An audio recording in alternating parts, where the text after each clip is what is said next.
Sa isang maliit na bayan sa probinsya, may isang dalagang pinangalanang Lara. Isa siyang estudyanteng kilala sa paaralan hindi dahil sa husay sa pananamit o sa yaman, kundi dahil sa kanyang tahimik na kilos, laging nakayuko, at may dalang lumang backpack na tila palaging puno ng libro at pangarap. Tuwing madaling araw pa lang, gising na si Lara. Tinatawid niya ang madamong pilapil, sumasakay sa tricycle, at pagkatapos ay lumalakad pa ng 1 kilometro para makarating sa universidad.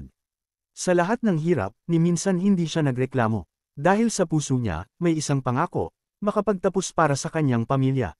Kasama ni Lara sa bahay ang kanyang inang si Aling Lorna, at 2 nakababatang kapatid na parehong nasa elementarya. Si Aling Lorna ay nagtitinda ng kakanin sa palengke, ngunit kulang na kulang iyon para sa gastusin. Minsan, pinipili na lang ni Lara na huwag bumili ng pagkain sa kantin, at tiniis ang gutom. Umuuwi siya sa gabi, pagod, pero may homework pa ring ginagawa sa ilalim ng dim na bamilya. Ngunit sa kabila ng lahat, may matatag siyang determinasyon sa puso, magiging isang profesional siya balang araw. Marami sa universidad ang hindi siya pinapansin. May ilan pang ang nagtatawa sa kanya. Ay, yan na naman si Girl Scout. Wala na namang pang-lunch yan. Sabi ng isang estudyanteng sosyal. Ngunit hindi nagpapatinag si Lara. Alam niyang hindi siya narito para makipagkompetensya sa porma, kundi sa talino. Lingid sa kaalaman ng marami, scholar si Lara, kaya kahit hindi siya nakakabayad ng matrikula, kailangan niyang panatilihin ang mataas na marka. Isang araw habang pauwi galing sa library, may isang staff na lalaki mula sa faculty ang lumapit sa kanya. Miss Lara, may gustong makipagkita sa'yo. May kinalaman daw sa scholarship mo, mahinahon itong sabi. Hindi niya alam kung matatakot ba o matutuwa. Sumama siya sa lalaki papunta sa isang silid sa admin office kung saan naroon ang isang matandang lalaki na may suot na mamahaling coat. Maputi na ang buhok nito, may mga kulubot sa mukha, ngunit halatang alaga sa sarili. Tahimik lang itong nakaupo, hawak ang baston. Magandang hapon po, mahina at magalang na bati ni Lara. Tiningnan lang siya ng matanda at ngumiti. Ikaw pala si Lara, matagal na kitang minamanmanan, mahinahon itong sagot. Natigilan si Lara, hindi sama-sama, isa akong donor ng scholarship fund ng eskwelahan ninyo. May ilang estudyanteng binibigyan ko ng espesyal na pagtingin, at isa ka na roon. Napaupo si Lara, gulat na gulat sa sinabi ng matanda. Ako si Don Alejandro, dagdag pa nito. Narinig na ni Lara ang pangalang iyon. Isa sa mga kilalang negosyante sa bansa, may mga bahay sa Baguio, Tagaytay, at Manila. May-ari rin ng ilang private hospitals at resorts. Gusto lang kitang makausap, gusto kong malaman kung anong pangarap mo, at kung hanggang saan ka handang magsakripisyo para doon. Hindi makasagot agad si Lara. Naramdaman niya ang kabog ng kanyang dibdib. Hindi ito normal na interview. Hindi ito simpleng tanong. Tila may mas malalim na dahilan kung bakit siya naroon. Gusto kong maging guro, sir, mahinang sagot niya. Guro, sa dinami-dami ng pwedeng maging, gusto mong magturo. Tanong ni Don Alejandro na tila sinisiyasat ang kanyang sagot. Opo, dahil may mga bata pong tulad ko na nangangarap din, pero walang nagtuturo sa kanila kung paano magsimula. Sa sagot na iyon, parang may kumislap sa mata ng matanda. Pumunta ka sa mansyon ko bukas ng hapon. May nais akong ipakita sa'yo, sabi ni Don Alejandro. Hindi makapaniwala si Lara. Bakit siya? Ano ang dahilan? Ngunit sa likod ng tanong, may parte ng kanyang kaloob-looban na nagsasabing sumama siya. Maaaring ito na ang simula ng pagbabago. Pag-uwi niya, hindi niya maipaliwanag ang kaba at takot. Pero sa gitna ng pagdududa, may munting tinig sa kanyang isip na nagsasabing, baka ito na nga ang pagkakataong matagal na niyang hinihintay. Kinabukasan, hindi mapakali si Lara habang nakasakay sa tricycle papuntang mansyon ni Don Alejandro.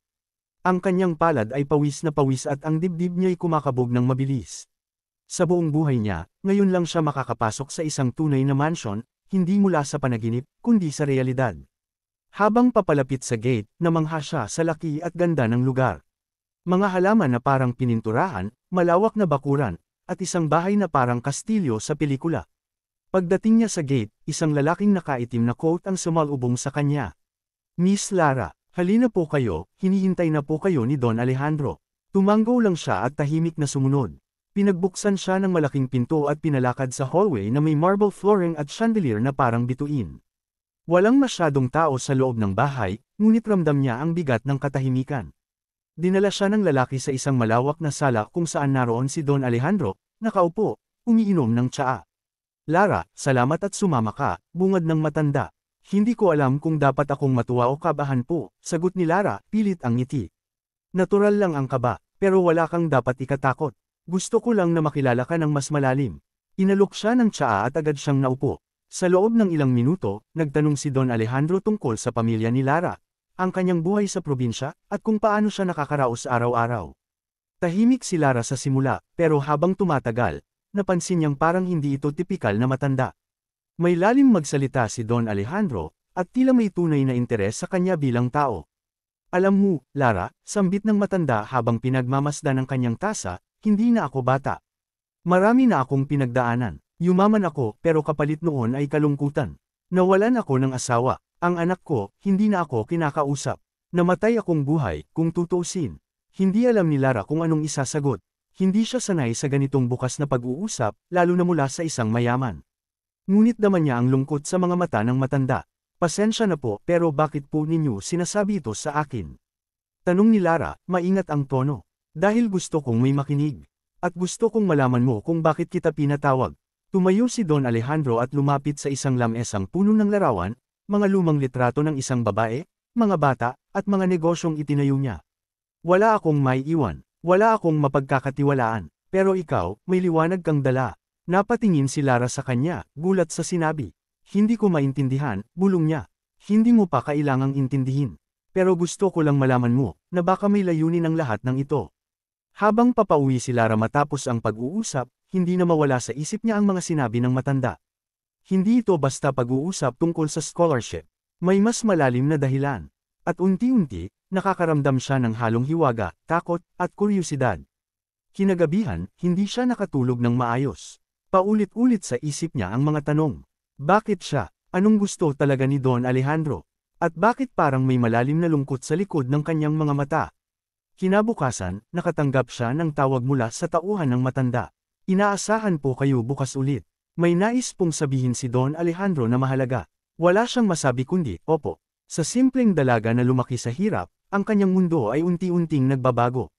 Ngunit sa pagbabagong iyon, dala rin ito ang mga tanong na hindi madaling sagutin. Sa ikatlong araw ng pagkikita nila, mas naging komportable na si Lara sa presensya ni Don Alejandro. Hindi na siya kabado tuwing pumapasok sa mansyon, at unti-unti na rin niyang naaalala ang mga pasilyo, ang amoy ng kahoy sa loob ng bahay, at maging ang banayad na musika na laging tumutugtog sa sala. Sa bawat araw na lumilipas, mas lalo niyang nakikilala ang matandang milyonaryo, hindi bilang isang mayamang tao, kundi bilang isang nilalang na may sugat at katahimikan. Alam mo ba, Lara, simulan ni Don Alejandro habang nagkakape sila sa veranda, ang yaman ay hindi palaging kaligayahan. Minsan, ito pa ang dahilan ng lahat ng sakit. Tumingin lang si Lara sa kanya, tahimik na hinihintay ang kasunod. May asawa ako dati, si Aurora. Mahal na mahal ko siya, pero pinili niyang iwan ako matapos ang 20 taon. Napatigil si Lara, bahagyang nanlaki ang mata sa revelasyon. Bakit po kayo iniwan? Tanong niya, dahil naging abala ako sa negosyo. Nalimutan kong maging tao. Akala ko, sapat na ang pera. Akala ko, pagmamahal ang pagkakaloob ng kayamanan. Pero mali pala ako. Bumantong hininga si Don Alejandro. Ang anak ko, sumama sa kanyang ina. Hanggang ngayon, hindi niya ako matanggap. Hindi na napigilan ni Lara ang sarili. Masakit po pala ang mayaman kung wala ka namang kasama. Napangiti si Don Alejandro, malungkot. Tama ka, kaya nga siguro mas gusto kong kausap ang mga taong totoo, mga tulad mo. Sa simpleng sagot na iyon, nakaramdam si Lara ng kakaibang koneksyon. Parang kahit magkaibang mundo sila, may iisang damdamin silang pinagdaraanan, ang pagnanais na maunawaan. Habang tumatagal, naging mas bukas si Don Alejandro sa kanya. Ipinakilala niya si Lara sa kanyang mga lumang business files, itinuro ang mga sekreto sa pagnenegosyo, paano bumasa ng stock market, at paano palaguin ang pera. Sa simula ay nalilito si Lara, pero natututo siya. Tuwing umuupo sila sa library ng mansyon, parang nasa ibang mundo si Lara. Isang mundo ng posibilidad, malayo sa alikabok ng eskinita sa kanilang probinsya. Bakit niyo po to itinuturo sa akin? Tanong ni Lara minsang gabi. Dahil gusto kong malaman mo na kahit mahirap ka ngayon, hindi ibig sabihin na hanggang doon ka na lang. May utak ka, may prinsipyo ka, at may puso ka, isang bagay na matagal ko nang hindi nakikita sa paligid ko. Napayuko si Lara, hindi siya sanay makarinig ng papuri, lalo na mula sa isang taong may pinanggalingan tulad ni Don Alejandro. Dumaan ang mga araw, at halos araw-araw na silang magkasama. Pinagsasaluhan nila ang almusal, tanghalian, at kung minsan maging hapunan. Kapag hindi abala si Don Alejandro, binabasa niya si Lara ng mga lumang tula o kwento habang ang dalaga naman ay nakikinig na parang batang nauuhaw sa karunungan. Sa bawat sandali, may lumalalim na damdamin sa pagitan nila, hindi man nila sinasabi, pero naroon. Sa isang gabi ng tahimik na hapunan, sinabi ni Don Alejandro, "Lara, may nais akong itanong sayo. At sana, huwag mo akong husgahan." Tumigil si Lara sa pagkain at tumingin sa kanya. "Ano po yun? Kung sakaling may pagkakataon na mabago ang buhay mo, kahit kapalit ay isang desisyong hindi mo palubos na nauunawaan, tatanggapin mo ba?" Hindi agad nakasagot si Lara. "Depende po siguro, kung para saan, at kung para kanino." Sa akin, mahinang sagot ni Don Alejandro. Sa mga salitang iyon, tila may biglang humigpit sa dibdib ni Lara. Hindi niya pa alam ang buong ibig sabihin nito, pero sigurado siyang mula sa araw na iyon, hindi na magiging katulad ng dati ang mga susunod pang araw niya sa mansyon. Pagkatapos ng hapunang iyon, hindi na mapakali si Lara. Paulit-ulit sa kanyang isipan ang sinabi ni Don Alejandro. Hindi niya alam kung dapat ba siyang matakot, kiligin, o magduda. May isang bahagi sa kanya na nagsasabing may seryosong paparating. Kinabukasan, bumalik siya sa mansyon ng may halong kaba at pagtataka. Hindi gaya ng dati, seryoso ang mukha ng matanda. Hindi na ito ang Don Alejandro na palangiti at mapagkwento. Pagkaupo nila sa veranda, diretso ang tanong ng matanda, "Lara, magpapakasal ka ba sa akin?" Para bang huminto ang oras. Tiningnan lang siya ni Lara, parang hindi siya makahinga. Bulong niya, "Oo, hindi kita pipilitin, pero ito ang nais kong ipanukala. Legal na kasal, walang sapilitan, wala ring hinihinging kapalit kundi ang presensya mo. Ang kasunduan lang, 7 araw tayong magsasama bilang mag-asawa." "Bakit po ako? Bakit hindi ibang babae?" tanong ni Lara, halatang hindi pa rin makapaniwala. "Dahil ikaw lang ang tapat. At ikaw lang ang nakapagbigay sa akin ng katahimikan sa loob ng maraming taon. Hindi ko kailangan ng asawa para sa katawan. Kailangan ko ng kasama sa huling mga taon ko." Natahimik si Lara, napuno ang loob niya ng tanong, ng takot, ng pagdududa. Pero higit sa lahat, ng pagkalito. Sa totoo lang, hindi pa siya kailanman nagka-boyfriend. Paano siya papasok sa isang kasal, lalo na sa isang matandang halos triple ang edad sa kanya? Ngunit sa kabila ng lahat, naalala niya ang mga mata ng kanyang ina. Ang pawis nito habang nagluluto ng kakanin. Ang pagkabigo sa mga pangarap dahil sa kahirapan. Umuwi siya sa bahay na tuliro. Hindi siya makatingin ng diretso sa kanyang ina. Kinagabihan, binuksan niya ang usapan. Mahina niyang sabi, "May mag-aalok po sa akin ng kasal." Napatigil si Aling Lorna, kita sa mukha ang gulat. "Sino? At bakit?" "Si Don Alejandro po." Isang katahimikan ng bumalot sa kanilang maliit na bahay. "Anak, hindi ba masyado siyang matanda?" "Oo po. Pero, legal lang daw. Walang kapalit, basta raw maging kasama lang siya." Hindi agad sumagot si Aling Lorna. Tumingin lang ito sa kanyang anak, hawak ang kanyang kamay. "Anak, ikaw lang ang makakapagdesisyon yan. Pero kung pakiramdam mo'y makakabuti sa iyo at sa kinabukasan mo, hindi kita pipigilan." Kinabukasan, bumalik si Lara sa mansyon. Tahimik siya habang kausap si Don Alejandro. "Bakit 7 araw lang?" tanong niya. "Dahil gusto ko lang malaman kung anong pakiramdam ng may kasama, kahit sandali lang. Ayokong itali ka habang buhay. Pero kung magbago ang isip mo, ikaw ang bahala. Ibig sabihin, pwede akong umalis kahit kailan." "Oo, kahit 1 araw pa lang, kung ayaw mo na, wala kang pananagutan." Doon siya lalo nalito, parang anggan ng panukala, pero mabigat sa damdamin. Parang hindi totoong alok ng kasal, pero totoo ang mga mata ng matanda. Tumango siya, "Bigyan niyo po ako ng 1 pang araw." Pag-uwi niya, naglakad siya sa palengke. Pinanood ang mga bata, ang mga nanay, ang matatandang pagod na sa araw-araw. Naalala niya ang kanyang sarili sa salamin, nakasuot ng luma ngunit maayos na uniforme, bitbit ang pangarap pero bihirang makakuha ng pagkakataon. Sa gabi, tinanong niya ang sarili sa harap ng salamin, "Kung hindi ko ito gawin, kailan pa ako makakaahon?" Sa huli, nagdesisyon siya. Bumalik siya sa mansyon kinabukasan. Tiningnan si Don Alejandro sa mata at mahinang sabi, "Tatanggapin ko po. Pero may kondisyon din ako." Tumaas ang kilay ng matanda. "Sabihin mo, walang kailangang magbago sa akin. Hindi niyo ako gagalawin. At sa loob ng 7 araw, mananatili ako kung kaya ng puso ko."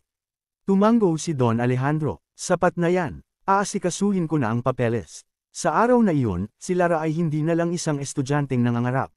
Siya na ngayon ang magiging asawa ng isa sa pinakamayaman sa bansa, kahit 7 araw lang, 2 araw matapos ang kanilang kasunduan. Sinimulan na ni Don Alejandro ang proseso ng pagpapakasal. Tahimik lang si Lara habang nakaupo sa tapat ng matanda sa hapagkainan. Hindi pa rin niya lubos maisip na ang buhay niya ay biglang nag-iba sa loob lang ng ilang araw. Dati, ang iniisip lang niya ay kung paano makakaraos sa susunod na klase, kung may baon pa siya, o kung makakabayad pa ba sila ng kuryente sa bahay. Ngayon, siya ang magiging asawa ng isang taong hindi niya kailanman naisip na magiging bahagi ng kanyang mundo. Habang sila ay sabay na kumakain ng tanghalian, tinanong siya ni Don Alejandro, may gusto ka bang isama sa kasal? Kaibigan, pamilya, umiling si Lara, mas mabuti po siguro kung simple lang.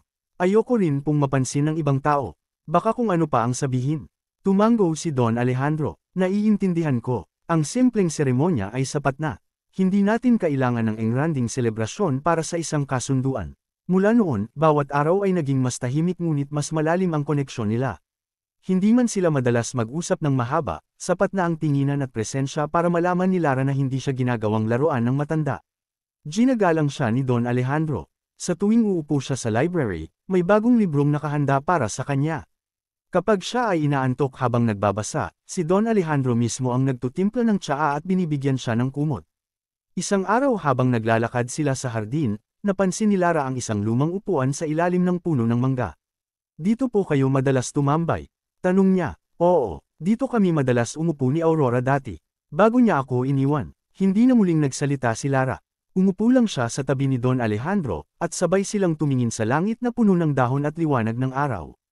Lara, biglang sabi ng matanda, kung sakaling matapos ang 7 araw at hindi mo na ako gustong makasama, hindi kita pipigilan.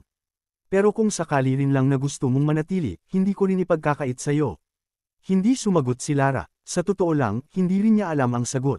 Hindi pa niya kayang ilarawan kung anong klase ng damdamin ang meron siya para sa matanda. Hindi ito pagmamahal gaya ng sa nobela, pero hindi rin ito basta awa o respeto lang. Parang mas malalim pa. Sa bawat gabi na lumilipas, mas lalo niyang nakikita ang kabutihang loob ni Don Alejandro. Sa isang pagkakataon, nadatnan niya itong kausap ang isang bata sa labas ng mansyon, isang batang nanghihingi ng pagkain. Pinapasok ito ni Don Alejandro at pinakain ng maayos. Dati, ako rin ay ganyan. Walang-wala, kwento niya habang nakatingin sa bata. Kaya ayoko na muling makakita ng batang gutom. Isang gabi, habang sila'y nagkakape, tinanong siya ni Lara, bakit hindi na lang po kayo kumuha ng nurse o kasambahay para may makasama kayo? Sagot ng matanda, dahil hindi nila ako kinakausap. Lahat ng kilos nila ay dahil sa sweldo. Ikaw, kahit mahirap ka, totoo ka. Ramdam kong hindi ka nandito dahil sa pera lang. Ramdam kong may malasakit ka. Hindi alam ni Lara kung matutuwa ba siya o malulungkot sa sagot. Pero sa kanyang puso, alam niyang may bahagi ng sinabi ni Don Alejandro na totoo. Lumipas pa ang ilang araw at malapit na ang takdang kasal. Sa kabila ng tila katahimikan ng mga araw, ramdam ni Lara ang dahan-daw ang pagbabagong nagaganap sa kanyang damdamin. May paggalang na mas lumalalim, may pagkalinga na mas tumitindi. At sa bawat sulyap ni Don Alejandro, hindi niya maiwasang mapaisip, ito ba talaga ay pansamantala lang, o may mas malalim na layunin ang lahat ng ito? Sa gabing iyon bago ang kasal, humarap siya sa salamin sa kanyang silid sa mansyon. Suot ang simpleng puting bestida, tinanong niya ang sarili, ito na ba talaga? Hindi siya umiiyak, hindi rin siya masaya, ngunit may kakaibang kapanatagan sa kanyang puso. Parang tinanggap na niya na ang landas na ito ay hindi aksidente. Parang may dahilan kung bakit siya pinili ng tadhana. At bukas, kahit wala pang tiyak na damdamin, tatayo siya bilang asawa, kahit sa papel lang. Kinabukasan, araw ng kasal, maaga pa lang ay abala na ang buong bahay. Ngunit hindi ito engrandi, walang banda, walang bulaklak sa bawat sulok, at lalong walang bisitang nakabihis ng magagara. Tahimik lang ang paligid, gaya ng normal na araw sa mansyon. Si Lara ay nakasuot ng simpleng bestidang puti, halos kahalintulad ng suot sa graduation, ngunit malinis at maayos. Si Don Alejandro naman ay nakabarong na puti at pantalong itim, mukhang seryoso pero kalmado ang mukha. Habang nasa loob ng sasakyan papunta sa munisipyo, wala masyadong usapan sa pagitan nila. Si Lara ay tahimik na nakatingin sa bintana, habang si Don Alejandro ay nakatitig lang sa kanya paminsan. Hindi niya alam kung anong nararamdaman niya, parang may takot, kaba, at isang uri ng pagtanggap na mahirap ipaliwanag. Sa dami ng beses na inisip niya ang araw na ito, hindi niya kailanman naisip na magaganap ito sa ganitong paraan. Pagdating nila sa opisina ng Civil Registrar, sinalubong sila ng isang babae na tila sanay na sa mga ganitong sitwasyon. Kayo po ang magpapakasal ngayon. Tanong nito, tumango si Don Alejandro. Pumirma sila sa mga dokumento, tahimik lang si Lara. Habang hawak niya ang ballpen, parang nanginginig ang kanyang kamay. Sa likod ng kanyang isip, naririnig niya ang boses ng ina, ang tawanan ng kanyang mga kapatid, at ang mga araw na ginugol niya sa paglalakad pauwi mula sa eskwela. Lahat ng iyon, tila nagsisigawan sa kanya habang pumipirma siya ng pangalan sa papel. Walang drama, isang sulyap, isang tango, isang basang selyo, at opisyal na silang mag-asawa. Pagkatapos ng seremonya, walang halik. Tumingin lang sila sa isa't isa at parehong tahimik na ngumiti. Sa kanilang mga mata, parang may usapang hindi na kailangang bigkasan. Wala mang pagmamahala na gaya ng sa mga nobela, may respeto. May pag-unawa, may katahimikan. Pag-uwi nila sa mansyon, ni hindi sila nag-celebrate. Kumain sila ng simpleng hapunan, tinulang manok, sinangag, at kaunting prutas. Hindi ko inakalang ganito pala yun, sambit ni Lara habang tahimik silang kumakain. Ano ang ganito? Tanong ni Don Alejandro. Ang ikasal. Akala ko palaging may iyakan, may halakhakan, may mga palakpakan. Pero parang, mas malalim pala kapag tahimik lang. Tumango si Don Alejandro, dahil ang mga tunay na pangyayari, hindi palaging dramatiko. Minsan, dumarating na parang hangin, hindi mo napapansin, pero nararamdaman mo. Humigop si Lara ng sabaw. Ano na po ang susunod? Wala, sagot ng matanda. Buhay lang, normal lang. Kung gusto mong manatili, nandito ka. Kung gusto mong umalis, hindi kita pipigilan. Hindi mo kailangang magpanggap bilang asawa. Hindi mo kailangang ngumiti kung ayaw mo. Ang gusto ko lang, ay ang presensya mo. Kinagabihan, hindi makatulog si Lara. Nakahiga siya sa isang kwarto sa kabilang dulo ng bahay, malayo kay Don Alejandro. Tiningnan niya ang kisame, iniisip ang bilis ng lahat ng nangyari. Hindi niya alam kung dapat ba siyang matuwa o malungkot. Wala namang masama sa nangyari. Wala ring pilitan. Pero naroon pa rin ang bigat sa dibdib, hindi dahil sa takot, kundi sa dami ng katanungang wala siyang kasagutan. Kinabukasan, bumangon siya ng maaga at nagluto ng agahan. Pagpasok ni Don Alejandro sa kusina, nagulat ito. Ikaw ang nagluto? Tanong niya. Opo, naisip ko lang po na magpasalamat. Kumain sila ng itlog, tinapay, at kape. Sa gitna ng katahimikan, may mumunting ngiti sa kanilang mga labi. Parang parehong nagsisimulang tanggapin ang kakaibang pagsasamang kanilang pinasok. Habang lumilipas ang araw, si Lara ay tila nakakaramdam ng bago. Hindi na lang siya ang mahirap na estudyanteng may pangarap. Ngayon, isa na siyang asawa, hindi sa paraang romantiko, kundi sa paraang totoo, marangal, at may respeto. Sa bawat sandaling kasama niya si Don Alejandro, mas lalo niyang nakikilala hindi lang ang matanda, kundi pati ang sarili niya. Isang linggo na mula nang ikasal sila ni Don Alejandro. Sa 7 araw na iyon, marami ang nagbago kay Lara, kahit hindi niya agad napansin. Ang dating tahimik na estudyanteng walang tiwala sa sarili ay unti-unting naging matatag, mas kalmado, at mas may kontrol sa direksyon ng kanyang buhay. Sa mga simpleng araw na lumilipas, pagkain ng agahan, pagbabasa ng libro, pagtahimik sa veranda, nararamdaman niya ang unti-unting paglago ng isang damdamin na hindi niya alam kung paano tatawagan. Isang umaga, habang nakaupo sila ni Don Alejandro sa hardin, bigla itong nagsalita. Lara, bukas matatapos na ang ika-7 araw. Tumango lang siya, hindi makatingin ng direkta. Hindi ko alam kung masaya ako o malungkot. Bakit po? Tanong ni Lara. Dahil masaya ako na nakasama kita, pero nalulungkot akong baka ito na ang huling araw. Hindi agad sumagot si Lara. Sa halip, tiningnan niya ang hardin sa harap nila. Isang lugar na dati ay tila banyaga sa kanya, pero ngayon ay parang tahanan na. Maraming alaala ang nabuo sa maikling panahon, mga usapang simple pero pa ng kahulugan, mga hapunang walang katahimikan pero may presensya, at mga sandaling hindi kailangang magsalita para maintindihan ang isa't isa. Nang araw ding iyon, tumawag ang dean ng kanyang unibersidad. Lara, may magandang balita. Isa ka sa napiling representante sa isang National Academic Summit. Sagot lahat ng gastusin. Napangiti si Lara. Gusto niyang sabihin ito agad kay Don Alejandro, pero hindi niya alam kung paano uumpisahan. Kaya't sa hapunan, habang sabay silang kumakain ng nilagang baka, binanggit niya ito. May balita po ako, mahinang bungad niya. Ano yun? Naimbitahan po ako sa isang summit. Baka kailangan ko pong lumuwas at lumiban ng ilang araw. Tumango si Don Alejandro, bakas sa mukha ang pag-aalala pero pilit na ngumingiti. Iyan ang simula ng mga pangarap mo, Lara. Masaya ako para sa iyo. Hindi niya sinabi, pero may lungkot sa tono ng boses nito. Parang unti-unti nang tinatanggap na matatapos na ang maikling kwento nila. Nang gabing iyon, habang nasa silid si Lara, matagal siyang nakatulala. Tinitigan niya ang kanyang mga kamay, iniisip kung anong desisyon ang tama. Gusto niyang tuparin ang mga pangarap, pero may bahagi ng puso niya na ayaw iwan si Don Alejandro. Kinabukasan, nag-ayos siya ng kanyang gamit. Inihanda ang mga dokumento, ang mga notes, at ang kanyang lumang bag na kasama niya mula pa noong freshman year. Lumapit siya kay Don Alejandro na nasa veranda, may hawak na libro. Aalis na po ako mamaya, mahinang sabi niya. Alam ko, sagot ng matanda. Lara, may iiwan ako sayo. Kinuha nito ang isang sobre mula sa bulsa at iniabot sa kanya. Ano po ito? Hindi ko sasabihin. Basahin mo na lang kapag nasa biyahe ka na. Hindi siya agad umalis. Umupo muna siya sa tabi ng matanda. Tahimik lang sila, walang salita, hanggang sa tumayo siya at yumuko. Salamat po sa lahat. Hindi ko kayo makakalimutan. Tandaan mo, kahit sandali lang tayo nagsama, hindi ibig sabihin na hindi totoo ang lahat. Minsan, isang linggo lang ang kailangan para mag-iwan ng panghabang buhay na marka. Tumango si Lara, pigil ang luha. Umalis siya na walang lingon. Sa biyahe, binuksan niya ang sobra. Nasa loob nito ang isang liham. Nakalagay doon ang mga salitang hindi niya inaasahan. Lara, salamat sa 7 araw na naging ilaw ka sa madilim kong mundo. Hindi ko hinihiling na manatili ka. Pero sana, sa bawat hakbang ng pangarap mo, maalala mong may isang matandang minahal ka sa kanyang katahimikan, Don Alejandro.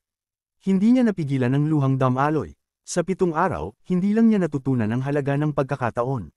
Natutunan din niyang ang tunay na koneksyon ay hindi nasusukat sa tagal, kundi sa lalim. Lumipas ang 2 buwan mula nang iwan ni Lara si Don Alejandro para lumahok sa Academic Summit sa Maynila.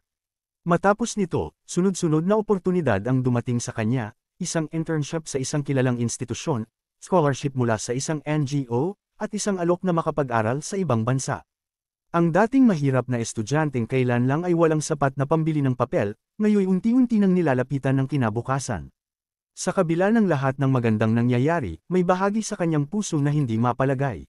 Gabi-gabi, iniisip niya si Don Alejandro, kung kumusta na ito, kung malungkot ba, kung nagbago ba ang isip nito tungkol sa kanilang naging kasunduan. Ngunit hindi siya nagpadala agad sa emosyon.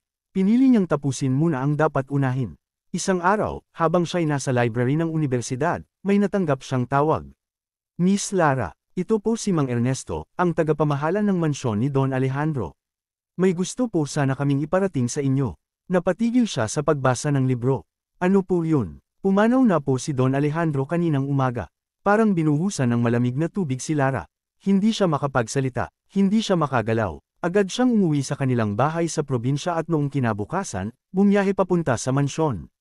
Pagkarating niya, tahimik ang buong lugar. Wala ng mga tagapagluto, wala ng musika. Ang dating maliwanag na bahay ay tila nawala ng buhay. Pagpasok niya sa sala, sinalubong siya ni Mang Ernesto. Iniwan po niya ito para sa inyo, sabay abot ng isang maliit na kahon. Binuksan iyon ni Lara sa harap ng mga tauhan. Laman ng kahon ay isang sulat, titulo ng lupa, at isang maliit na singsing na ginto. Sa sulat, naroon ang mga huling salita ni Don Alejandro. Lara, kung binabasa mo ito, marahil ay wala na ako. Hindi kita pinilit manirahan sa akin dahil gusto ko lang ng kasama. Pinili kita dahil nakita ko sa iyo ang hinaharap, isang taong hindi susuko, hindi mabibili, at hindi kailanman matitinag ng kahirapan.